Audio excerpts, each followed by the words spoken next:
Olá, olá, sejam bem-vindos. Começando aqui mais um Análise dos Fatos, edição novinha em folha, meio de semana, com muita coisa acontecendo em Brasília. E seguimos juntos apresentando para você todas as notícias do dia. Tudo bem, Felipe? Salve, salve, Carol, equipe da Eldorado FM, melhores ouvintes, sempre um prazer falar com vocês no nosso resumo comentado no meio do dia, análise dos fatos que logo em seguida fica disponível nas plataformas de podcast. Vamos com tudo nesse dia de sabatina no Senado. Vamos aos destaques deste 21 de junho. Indicado do governo ao Supremo é sabatinado no Congresso e responde sobre relacionamento pessoal com o presidente. Comissão do Senado aprova novo marco fiscal do país que segue para votação no plenário enquanto Lula visita o Papa no Vaticano. E ainda, Estados Unidos confirmam que sons de batidas foram ouvidos durante busca por submersível desaparecido ao explorar destroços do Titanic. O que acontece no Brasil e no mundo. Análise dos fatos.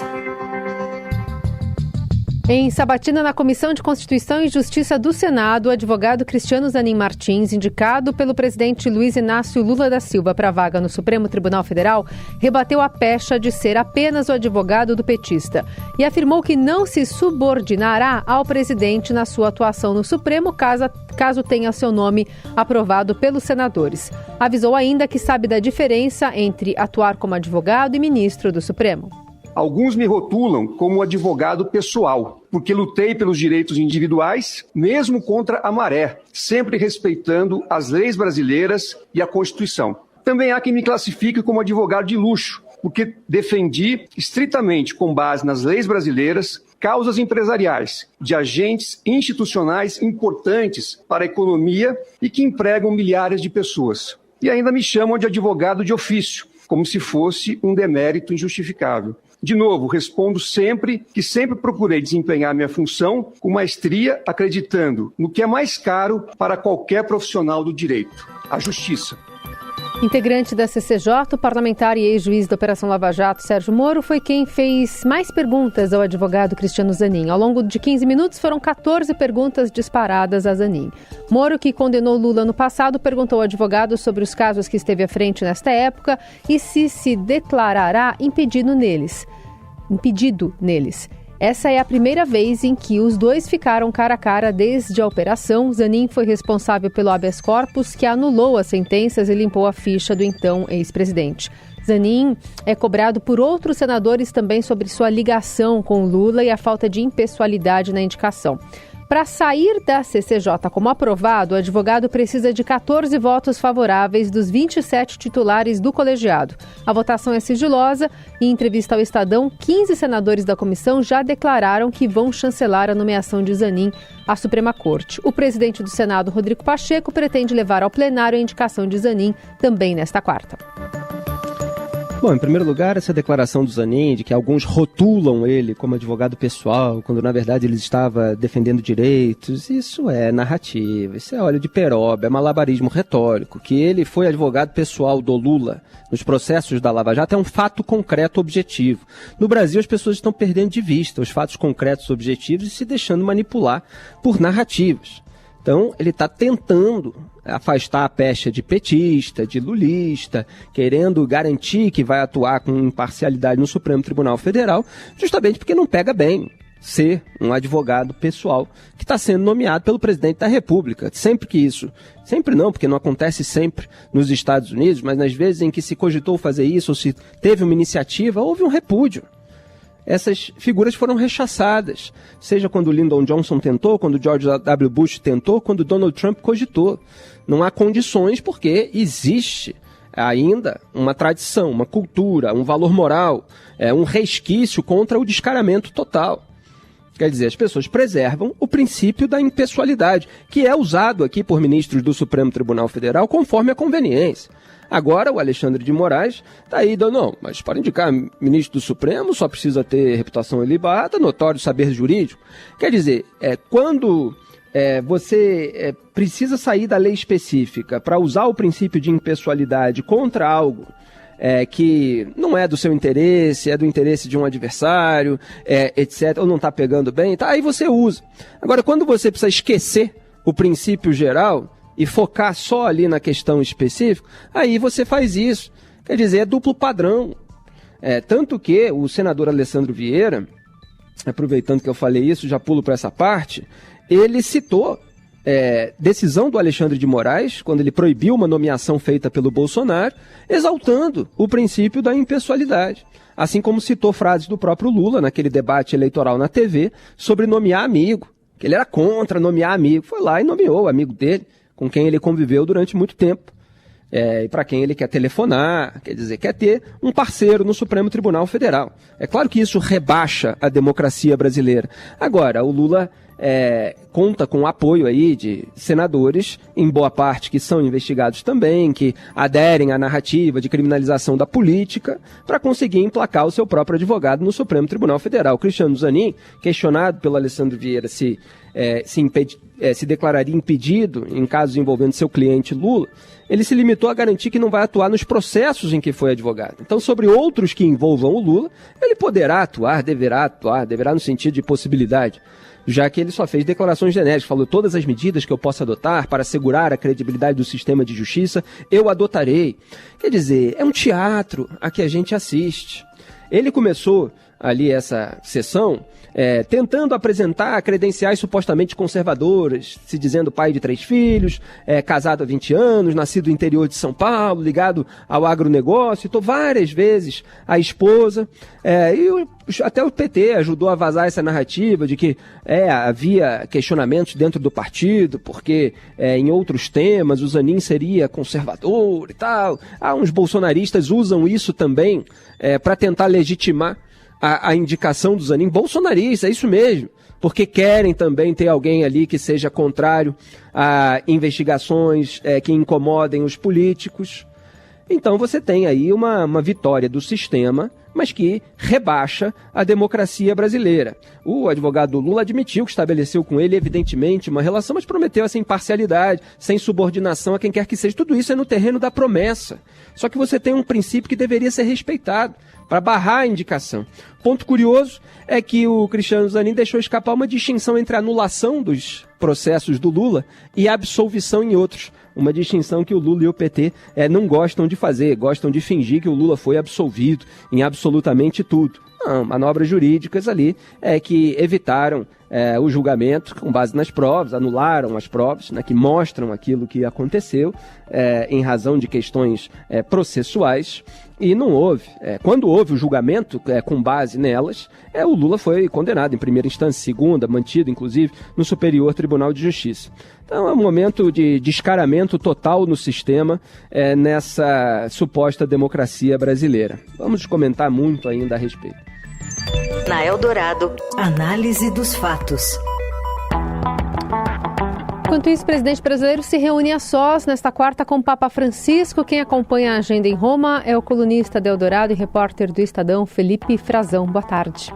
Olá, Felipe, olá, Carol. Boa tarde para vocês e para os ouvintes da Eldorado.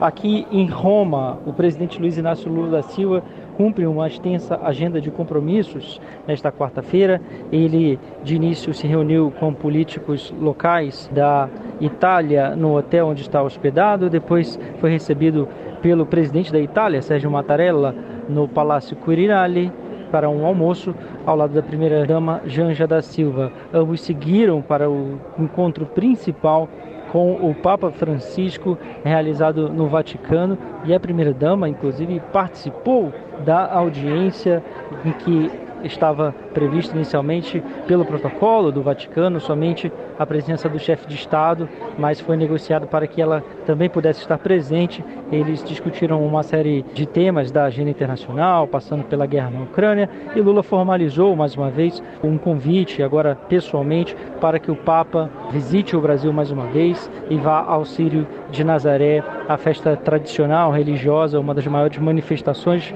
religiosas católicas do mundo e do Brasil.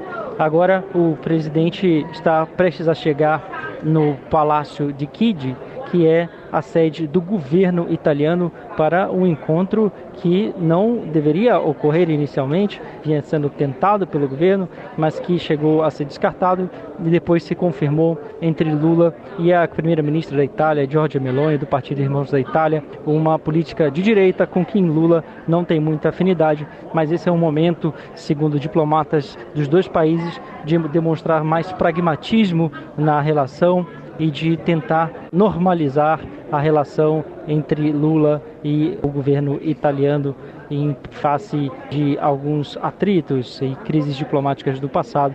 Por exemplo, o caso Cesare Battisti, que ainda repercute muito na Itália, quando Lula decidiu barrar a extradição de Battisti, que foi condenado na Itália por assassinatos na década de 70, quando era militante de uma organização de esquerda. Esse caso é assombroso, né? Muito bem lembrado aí pela nossa reportagem. Lula concedeu asilo político para o Cesare Battisti, um terrorista, que anos depois veio a confessar ele próprio. Ele já estava condenado na Itália, mas depois ele próprio confessou, e você tem a foto ali de petistas e membros do PSOL. Pode procurar no Google, o Melhor Ouvinte, com o criminoso aqui celebrando que ele ficaria no Brasil. É uma barbaridade aquilo, pelo que a gente já passou nessa república. Agora, o Lula está viajando demais, né? É curioso, porque ele quer fazer esse contraste com Jair Bolsonaro, que se transformou num pária internacional, como se convencionou dizer, e o Lula fica viajando, e a cada viagem que ele faz, no fundo, ele acaba gerando ruídos, né? Vamos ver se nessa vai minimizar depois de todos os ruídos gerados no mundo democrático com essas declarações em que ele passa pano para Vladimir Putin, fora o pano passado aqui internamente em relação ao ditador Nicolás Maduro.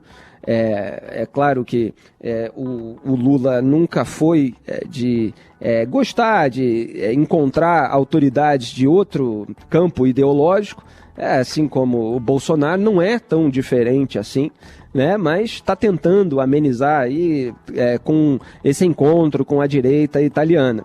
Agora, ainda pega mal por lá a história do Cesare Battisti. Eu duvido um pouco que o Papa venha a ser incisivo com o Lula em relação à guerra do Putin na Ucrânia, tomara que seja, e em relação ao pano que o Lula passa para a ditadura do Daniel Ortega na Nicarágua, que persegue católicos, persegue autoridades religiosas, manda fechar a igreja. Ele que manda prender os opositores, e não é por caso de mordomia recebida em forma de imóvel, de imóveis de empreiteiras amigas que tinham contrato público e participavam de esquema de corrupção em governo, não. É só por ser opositor. O Daniel Ortega manda prender, depois ele ganha a eleição praticamente por WO. Mas é um parceirão do Lula. Então vamos ver se o Papa Francisco vai ter essa firmeza de fazer algum tipo de cobrança. Não que vai mudar muita coisa. A política externa do exterior, a política externa do governo Lula, ela é comandada aí por essa dobradinha Lula-Celso Amorim, que tem essa base na multilateralidade, na multipolaridade, ainda com resquícios desse anti-americanismo juvenil que marcou o petismo ao longo das últimas décadas. Todos contra o imperialismo yankee, e se forem outras ditaduras que estejam contra, tudo bem, não tem problema nenhum, porque o que vale é aquela regra original. Análise dos fatos. E o arcabouço fiscal é aprovado em comissão no Senado. O texto pode ser aprovado ainda hoje no plenário. Mais informações da Capital Federal agora com Yander Porcela, repórter do Broadcast. Boa tarde, Yander. Boa tarde, Carol. Boa tarde, Felipe. Boa tarde a todos os ouvintes. Olha só, a Comissão de Assuntos Econômicos do Senado aprovou o arcabouço fiscal, que é aquele projeto enviado pelo Ministério da Fazenda ao Congresso com regras para substituir o atual teto de gastos. O objetivo é evitar o descontrole das contas públicas no país. A expectativa é que esse texto do arcabouço seja votado ainda nesta tarde no plenário do Senado, que é quando todos os parlamentares da casa vão ter a oportunidade de analisar a proposta. A expectativa, tanto do governo quanto do Ministério da Fazenda e da base parlamentar, parlamentar do presidente Luiz Inácio Lula da Silva aqui no Senado é de um resultado positivo. Esse texto do arcabouço já foi bastante debatido aqui na casa, conta com o apoio do presidente do Senado, Rodrigo Pacheco. Então, a expectativa é que não haja muitas surpresas no plenário depois da aprovação na Comissão de Assuntos Econômicos. Esse projeto já passou pela análise dos deputados, foi aprovado em maio na Câmara, mas deve voltar para uma nova análise ali dos deputados, porque os senadores fizeram algumas mudanças no texto. O relator, senador Omar Aziz, incluiu o Fundeb, aquele Fundo da Educação Básica, o Fundo Constitucional do Distrito Federal e também as verbas para ciência e tecnologia como exceções à regra de gastos. Por isso, a Câmara deverá votar essas alterações, mas isso só deve acontecer na primeira semana de julho, porque na semana que vem os trabalhos na Câmara devem ficar paralisados. O presidente da Casa, Arthur Lira, viaja amanhã e volta ao Brasil no dia 29 de junho. Portanto, na semana seguinte, ele deve retomar as votações na Câmara. Esse projeto de regra fiscal, quando ele vai tramitando no Congresso Nacional, a cada casa legislativa ele vai recebendo alguns puxadinhos. Agora o Senado fez o seu. O senador Omar Aziz, relator na Casa Alta, né, como se chama, retirou ali o Fundeb, o Fundo Constitucional do Distrito Federal. Então, eles vão poder crescer acima da regra fiscal de um ano para o outro. Esse Fundo Constitucional do Distrito Federal se destina ao investimento em segurança, saúde e educação no próprio DF. Agora, o impacto potencial dessa mudança, de acordo com a instituição fiscal independente do Senado, poderia variar de 1,4 bilhão a 9,6 bilhões de reais. E até num cenário extremo, poderia chegar a 24 bilhões de reais. É claro que você teve uma pressão do governo local, ali do governador Ibanez Rocha, do MDB, que estava estimando prejuízos em 87 bilhões de reais em uma década, se o fundo fosse incluído nos cortes do arcabouço. Mas é preciso que se levante o radar aí, que muita coisa está sendo retirada, então os gastos vão continuar independentemente da regra. Onde é que isso vai dar? Vamos ver se o governo Lula vai conseguir aquilo que promete, que é zerar o déficit público da União no ano que vem, superávit de 0,5% do PIB em 2025, né, no ano seguinte, superávit de 1% do PIB em 2026 e estabilizar a dívida pública da União nesse mesmo ano, 2026, que é o último do mandato do Lula, caso ele não venha a se candidatar à reeleição. Ele disse que não faria isso na campanha, mas depois no governo todo mundo muda de opinião, como seu parceiro Hugo Chávez mudou também lá na Venezuela, tão querida pelo presidente. Você ouve Análise dos Fatos, com Felipe Moura Brasil e Carolina Ercolim. Seguimos com a análise dos fatos, de olho na busca por sobreviventes. Uma aeronave de vigilância canadense que procura o submersível Titan, desaparecido no Atlântico Norte enquanto procurava destroços do navio Titanic, detectou ruídos subaquáticos na área de busca. É o que informou a Guarda Costeira dos Estados Unidos, que disse em uma breve declaração no Twitter que alguns dos veículos operados remotamente envolvidos na busca foram realocados em uma tentativa de determinar a origem desses sons. Até o momento, essas buscas produziram resultados negativos, mas continuam, segundo o comunicado. Os dados da aeronave foram compartilhados com a Marinha Americana para análise posterior. O oxigênio do submarino está previsto para chegar ao fim amanhã pela manhã, segundo estimativas da Guarda Costeira. 5 pessoas estão a bordo da embarcação. O Titã perdeu contato 1 hora e 45 minutos após o mergulho, com estimativa de 96 horas de suporte de vida. Uma equipe internacional de socorristas tem procurado a embarcação em uma área de água maior que Connecticut. Aeronaves dos Estados Unidos e do Canadá estão examinando a superfície e boias de sonar estão sondando as profundezas. O veículo marítimo é projetado para levar 5 pessoas, um piloto e 4 passageiros em uma profundidade de até 4.000 metros. Pois transportava turistas para explorar os destroços do Titanic e desapareceu O Titanic afundou, agora o submersível que fazia essa espécie de turismo exploratório no Oceano Atlântico desaparece. Quer dizer, tem um karma aí que parece envolver todo esse episódio do Titanic, e a gente torce, evidentemente, para que esses ruídos que foram encontrados indiquem algum caminho e possa tudo ser encontrado, restabelecido. Há uma grande preocupação aí com esse caso. É uma pena. Quem sabe no futuro a gente vai ter filmes sobre o Titã também. Na Eldorado, análise dos fatos. O jogador Daniel Alves diz que só deve desculpas à sua mulher e que perdoa a jovem que o acusa de estupro. Quem conta mais é o editor de esportes, Robson Morelli.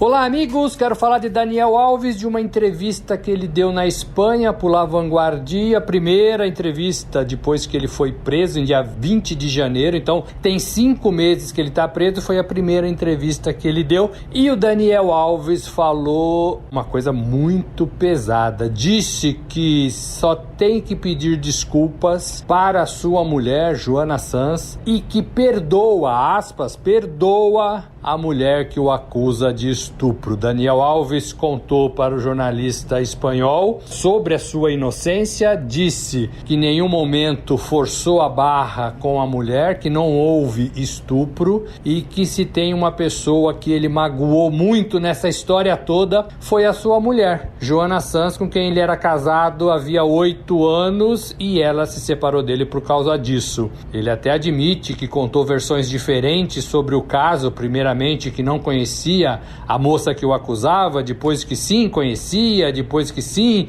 ficaram juntos, mas foi consensual, para evitar a sua separação e para evitar essa história para sua mulher, que já não é mais a sua mulher. Sobre a vítima, ele foi bastante irônico, dizendo que perdoa a mulher que o acusa. Daniel Alves é acusado de estupro, ele está detido desde o dia 20 de janeiro, como eu disse, numa prisão em Barcelona, e ele já teve 3 pedidos de responder ao processo em liberdade recusados pela Justiça da Espanha, com medo de que ele saia do país, volte para o Brasil e aí a pena não seja aplicada em caso de condenação. Por hora, as investigações chegam ao fim e o processo deve ser julgado no mês de outubro.